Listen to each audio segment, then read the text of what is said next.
आज आप जिस बुक का रिकॉर्डिंग सुनने वाले हैं उस बुक का नाम है आखिरी किताब जो आपकी ज़िंदगी बदल दे, अध्याय नंबर 3। आज का जो टॉपिक है वो है फोकस डे ड्रीमिंग।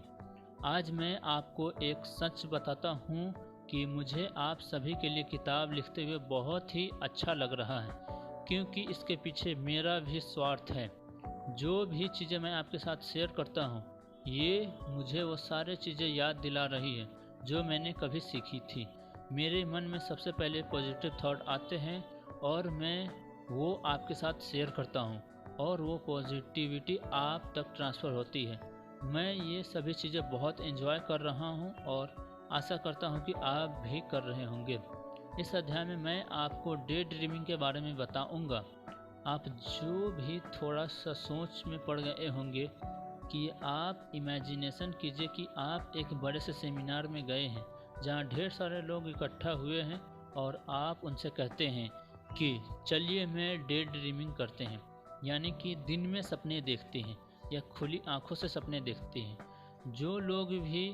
वो लोग भी सोच में पड़ जाएं क्या बोल रहा है। असल में हम सभी डे ड्रीमिंग करते हैं, लेकिन जिस डे ड्रीमिंग की मैं बात कर रहा हूँ वो आपके डे ड्रीमिंग से अलग है और दोनों में अंतर है।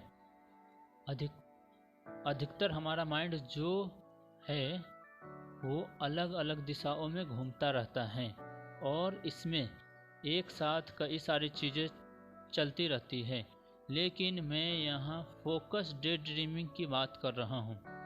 हम यहाँ भी दिन में सपने देखेंगे लेकिन फोकस के साथ। अब आप सोचेंगे कि इसका मतलब क्या है।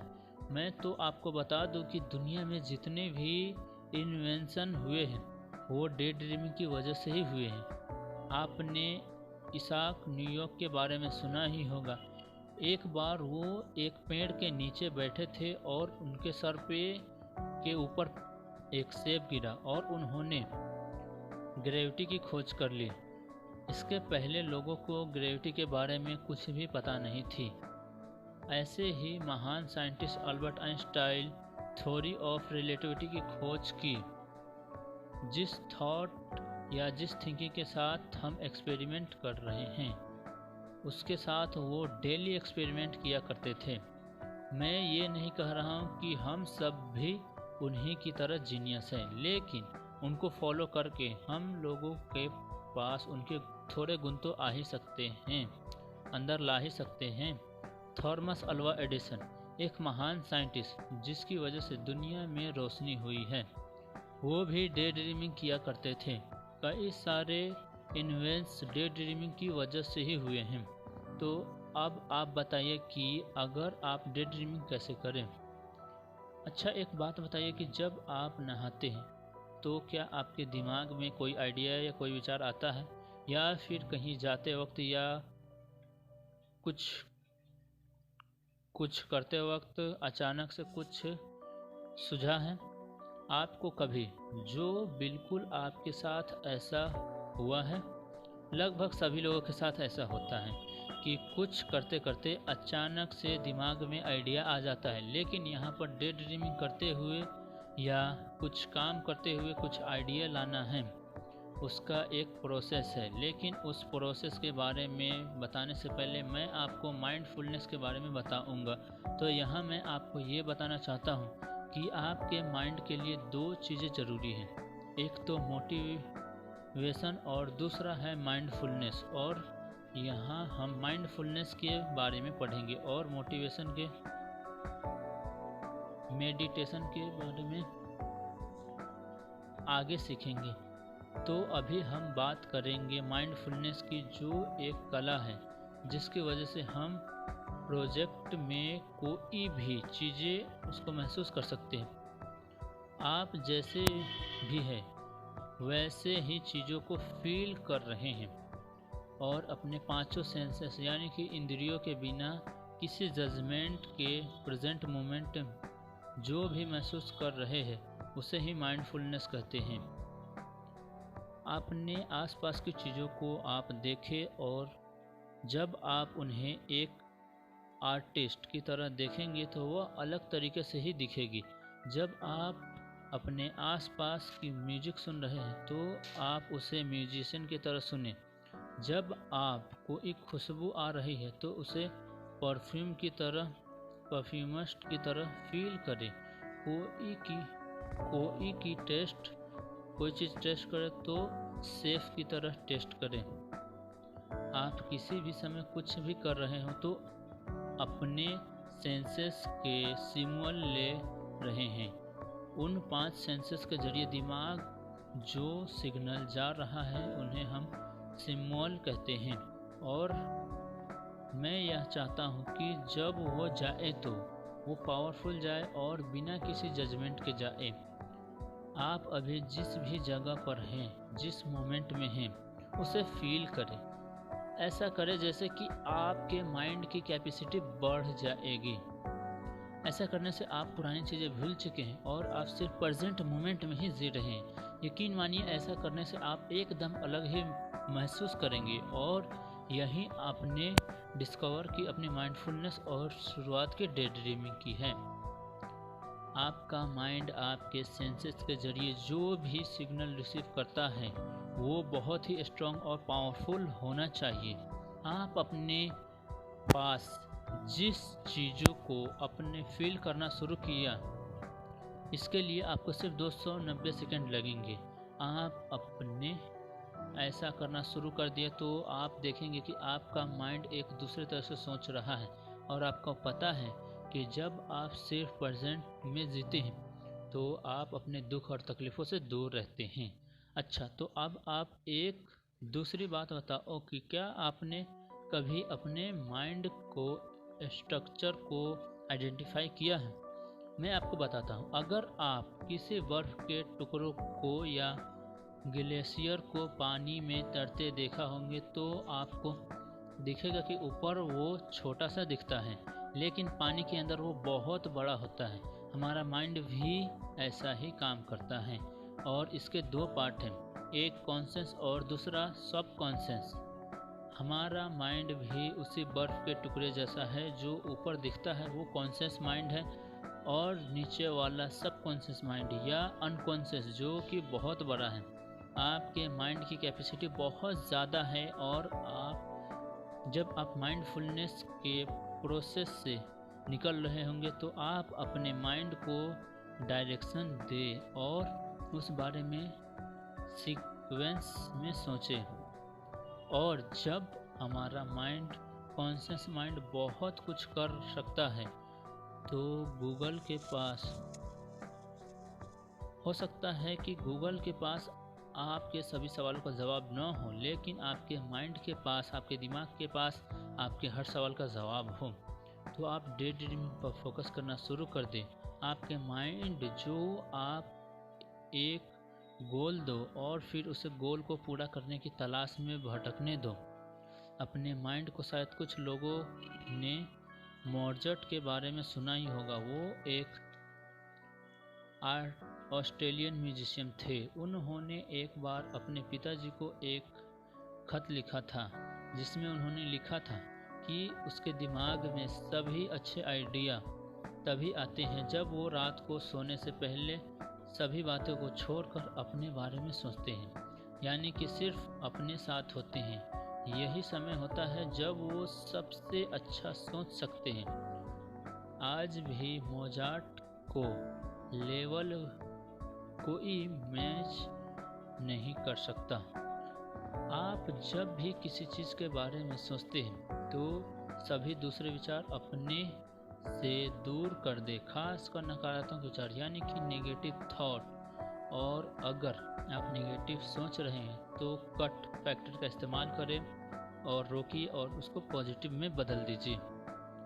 अगर आप सोच रहे हैं कि डे ड्रीमिंग के लिए सबसे अच्छा समय या जगह क्या हो सकता है, तो आप किसी भी समय या किसी भी जगह पर डे ड्रीमिंग कर सकते हैं। चलिए इसको थोड़ा सिंपल करता हूँ। मान लीजिए कि आप गाड़ी चला रहे हैं, तो इस समय आपके हाथ बिजी है लेकिन आपका माइंड फ्री है।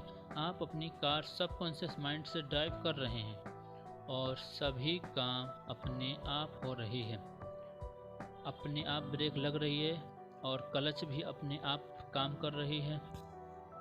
कई बार तो ऐसा भी होता होगा कि आप ड्राइव करते हुए आ रहे हों और आपको पता भी न चलता कि आपका डायरेक्शन आ जाता है। मुझे तो ऐसा लगता है कि डे ड्रीमिंग बहुत इम्पोर्टेंट है और यहाँ मैं चाहता हूँ कि आप दो चीज़ें जानें और उसका ध्यान रखें, जिसमें पहले तो वो ये कि आप वो फ्यूचर इमेजिन करें जो आप चाहते हैं। आप इमेजिन करें कि आज से 5 साल बाद मेरे पास क्या होगा, और मैं आपको ये एक पावरफुल टेक्निक देता हूँ जिसे मैं ब्लैक बोर्ड विज़न कहता हूँ। मान लीजिए कि आपके पास मान लीजिए कि आपको आपके एग्ज़ाम में 100 मार्क्स चाहिए, तो अब एक पेपर पर लिखिए कि आपके एग्ज़ाम कब है। जो कुछ भी आपके गोल हैं उनके बारे में डिटेल में लिखिए कि ये कब है, और अपनी तैयारी करें और कैसे करेंगे, आप कितने मार्क्स लाएंगे, रिज़ल्ट आने के बाद आप लोगों को किस रिएक्शन की उम्मीद कर रहे हैं, इत्यादि इत्यादि। ये सब सोचें कि आप अपने एग्ज़ाम के दिन पहले क्या कर रहे हैं। क्या आप क्रिकेट खेल रहे हैं? नहीं, आप उसकी तैयारी में बिज़ी हैं। आप रिवीजन कर रहे हो और एग्ज़ाम के लिए आप अपने को मेंटली प्रिपेयर कर रहे हो सकता है कि आप उसी पहले इस किताब को पढ़कर ब्लैक बोर्ड विज़न के बारे में पढ़ रहे हो। तो जो भी अचीव करना चाहते हो उसके बारे में रिसीव ऑर्डर में प्रिपेयर कीजिए और उस हिसाब से काम कीजिए। ब्लैक बोर्ड विज़न का आपके लाइफ पर बहुत बड़ा प्रभाव पड़ता है और मैं भी उसी कॉन्सेप्ट के साथ काम करता हूँ और अच्छी लाइफ जी रहा हूँ। ये हर उस जगह पर काम करती है जहाँ भी आप कुछ अचीव करना चाहते हैं। उदाहरण के लिए आपको आपके सेल के बिजनेस में 5 गुना ग्रोथ चाहिए, आपको मिलेगी। बस आपको एक चीज़ करनी है, वो है ब्लैक बोर्ड विज़न, यानी कि आपको चीज़ों पीछे से सोचना शुरू करना है। यहाँ पे डिटेल की बहुत इम्पोर्टेंट है। मान लीजिए कि आपको एक कार खरीदना है, तो आप शोरूम में जाते हैं, वहाँ आप सेल्समैन को पूरी डिटेल देते हैं कि आपको कौन सी कार चाहिए और किस कलर की, और वो सभी डिटेल जो उसे चाहिए होती है। सिर्फ ये सोचने से काम नहीं चलता कि आप कार लेनी है, बल्कि आपको इसके लिए आपको स्टेप्स लिखने पड़ेंगे और इसके लिए आपको स्टेप रिसीव ऑर्डर में लिखने हैं और उसी हिसाब से आपको एक्शन लेने हैं। याद रखिए कि एक्शन ही सुप्रीम है। जो भी लाइफ अपने फ्यूचर में सोच रहे हैं वो असल में आप रोल प्ले कर रहे हैं, लेकिन हम में से कई लोग इसके बारे में नेगेटिव सोचते हैं। हम दोस्तों के साथ गलत करने का सोचते हैं क्योंकि उन्होंने हमारे साथ गलत किया होता है। तो अपने दिन की शुरुआत सिर्फ अच्छी चीज़ों और अच्छी सोच के साथ करें। और आप में से कई लोग ये सोच रहे होंगे कि इस बुक को पढ़ने के बाद वो सिर्फ एक स्टेज पर खड़े होकर लोगों को प्रेजेंटेशन दे रहे होंगे। तो आज से ही आप अपने दिन की शुरुआत अच्छी सोच के साथ करें। मैं भी सेमिनार से पहले डे ड्रीमिंग करता हूँ। मुझे लगता है कि मैं सेमिनार में प्रेजेंटेशन देने के लिए तैयार हूँ, क्योंकि मैं अपने दिमाग में कई बार रोल प्ले कर चुका हूँ और मैं कई बार इस चीज़ को प्रैक्टिकल कर चुका हूँ, और ऐसा करने से मैं लोगों को वो दे पाता हूँ जो मैं देना चाहता हूँ। तो आपको आपके फ्यूचर और सक्सेस के लिए आज से ही प्रिपेयर करना शुरू कर देना चाहिए। तो इस कट फैक्टर का हमने 3 चीज़ें सीखी। एक तो सक्सेस माइंडसेट अडॉप्ट करना है, अपने बिलीफ को उस तरफ मोड़ना। दूसरा ब्रेन को लेसन, और तीसरा डे ड्रीमिंग जो कंटिन्यूस अफ्लिक्टिंग थॉट फैक्टर की इन तीनों चीज़ों को सीखकर और प्रैक्टिकली कीजिए। ये जो भी हमने अभी सीखा वो 8 फैक्टर का एक फैक्टर था। मैं उम्मीद करता हूँ कि आप इससे थोड़ा बहुत तो सीखे ही होंगे। पहला है वर्कशीट। आप 15 मिनट के लिए माइंडफुलनेस टेक्निक का इस्तेमाल कीजिए। दूसरा, अपने किसी भी गोल को पूरा करने के लिए ब्लैक बोर्ड विजन टेक्निक का इस्तेमाल कीजिए। अपने गोल और प्लान एक्शन को रिसीव ऑर्डर में लिखिए। तीसरा, 5